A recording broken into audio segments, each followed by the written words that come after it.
Hello and welcome to this video where I talk about the 10 most impactful cards coming out of the Journey to Ungoro set. And I should mention that these are the most impactful cards and not the best cards. The best cards list would be in a different order, as well as it would include a few different cards.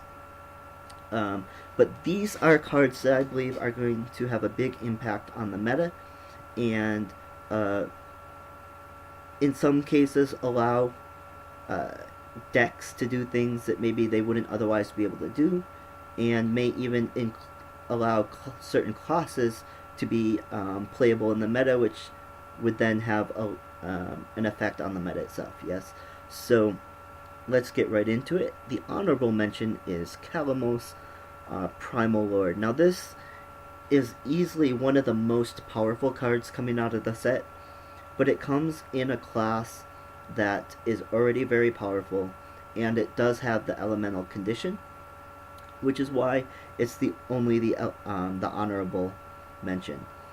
But this clearly is a very powerful card. It's going to allow shamans to do a lot of different things. The board clear is very powerful. The burst can be very powerful, and allow you to not have to run something like, maybe you don't have to run other burst cards. Maybe you just run like one lightning bolt or something. It just depends on your deck. But anyways, this does so much for the shaman class, and so it does make the list. Moving on to number 10, we have Open the Waygate. This is another very powerful card. However, Mage isn't brand new to a style of stalling out and buying time, and then finishing your opponent with a lot of damage, right? This is not something that Mage hasn't been able to do before. So despite the power level of this card, and the prominence that we will see it in Mage, it only makes number 10. Moving on to number 9, we have Arcanologist, another Mage card. And this is a very powerful card for Mage.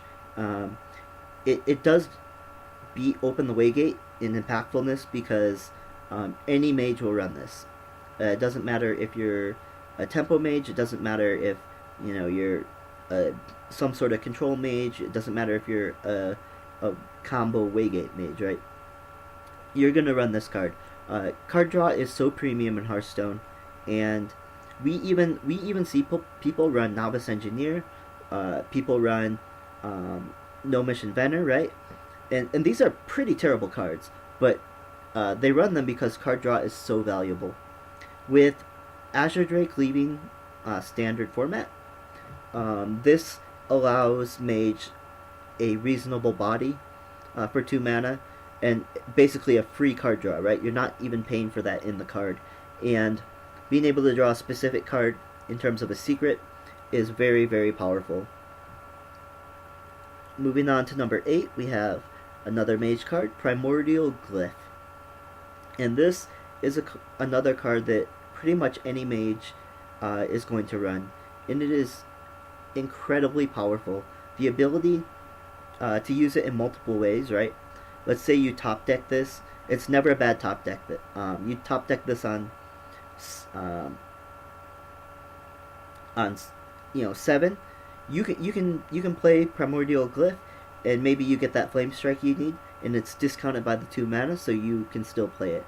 You can play this on turn 2, or oftentimes Mage finds they're not doing anything on turn 2, right? Oftentimes you just ping your opponent's face.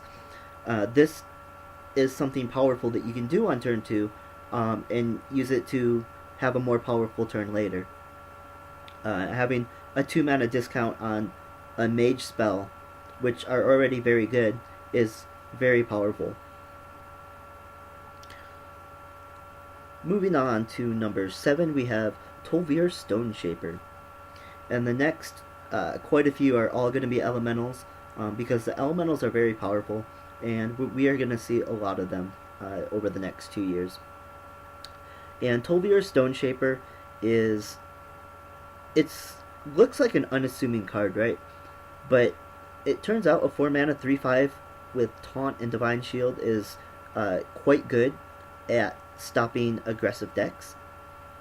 Um, People have even been running Ascension Shield Master, right? Because we see so much aggression in Hearthstone, and I mean this is quite a bit of power creep, right? So um, being able to kill off several early game minions from an aggressive deck, or really any deck, right? This trades for at least 2 minions, probably more, or 2 minions in a pain, but probably even more than that, right? So this is a card that's going to be very good in any sort of deck that's running an elemental package. Moving on to number 6, we have Servant of Kalamos. Servant of Kalamos uh, offers so much value in an elemental deck.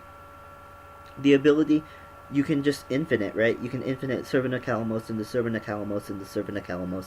The ability to discover the elemental is very powerful. First of all, elementals are very powerful to begin with, and the ability to discover one is incredible.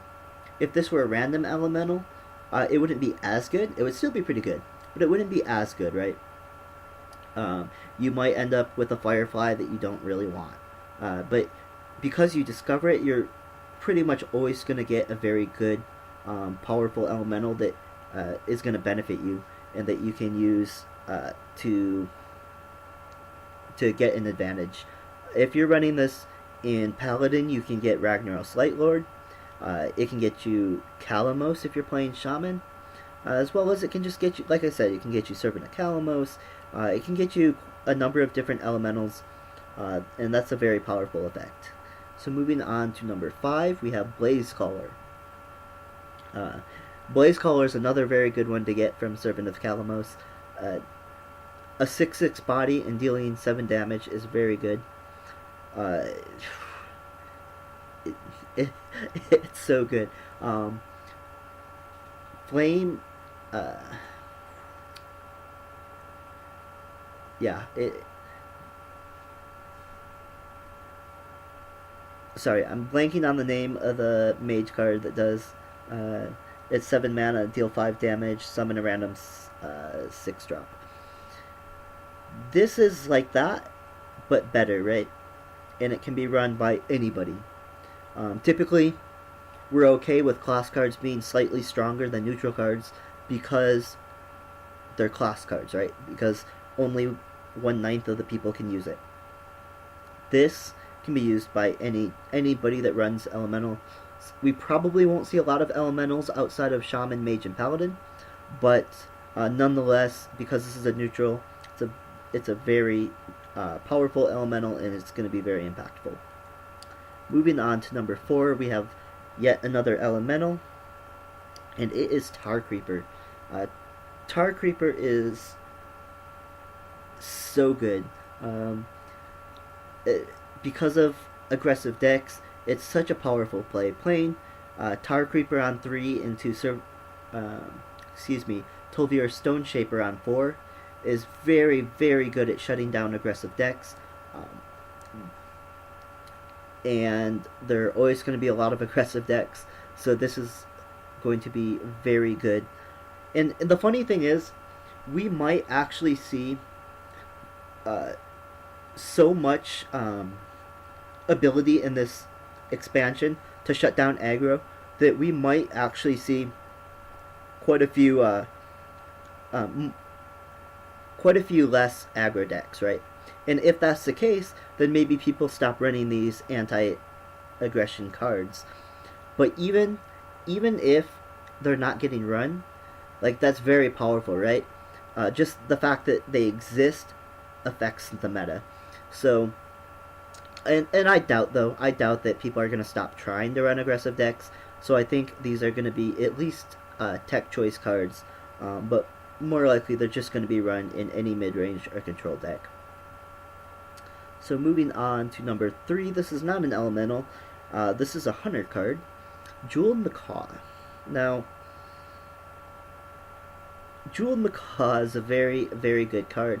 Like I said, card draw is very it's premium, as is card generation, right? This is card generation.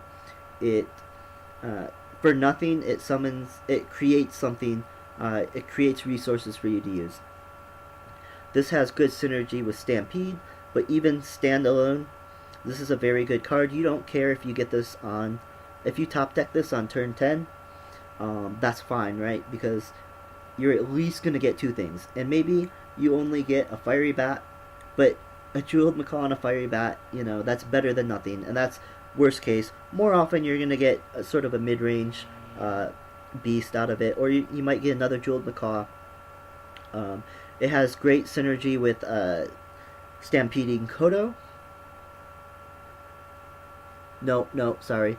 Tundra Rhino. It has great synergy with Tundra Rhino, which is the Hunter Your Beasts Have Charge card. This has a lot of synergy with the Hunter class, and for other reasons, which I'll talk about with the next one, it is going to be extremely impactful in the meta. And number 2 is Crackling Razor Maw. Now, these two Hunter cards allow Hunter to do something that Hunter typically hasn't been able to do very well, and we haven't seen Hunter in the Mean Streets of Gadget Sand expansion pretty much at all. But these are two early game minions. It's a good 1-drop and a good 2-drop.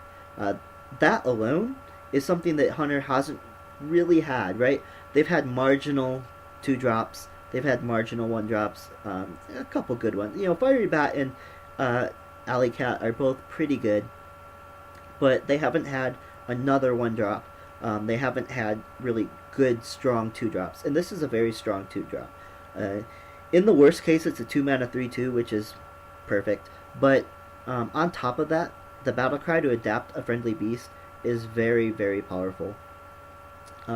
Because it allows Hunters to contest the board in ways that they weren't otherwise able to do.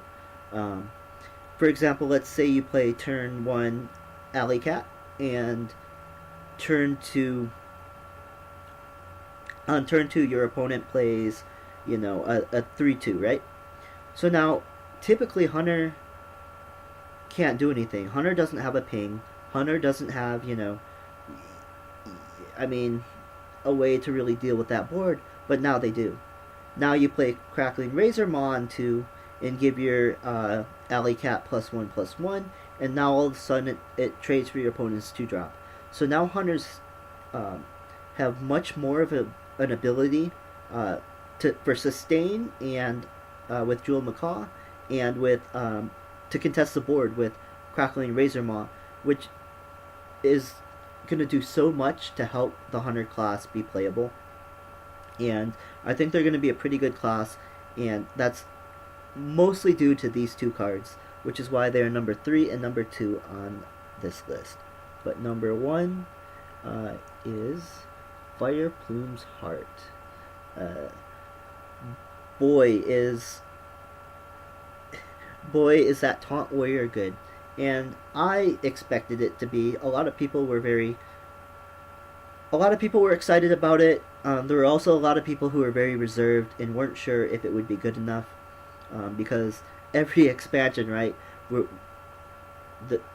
Blizzard has released these tools for a Taunt Warrior, and it's never really quite panned out. So I think because of that, a lot of people were reserved. But we have so many taunts now that this quest is no problem to complete. It's very powerful, and the taunts just absolutely shut down aggression. I played this and was lucky enough to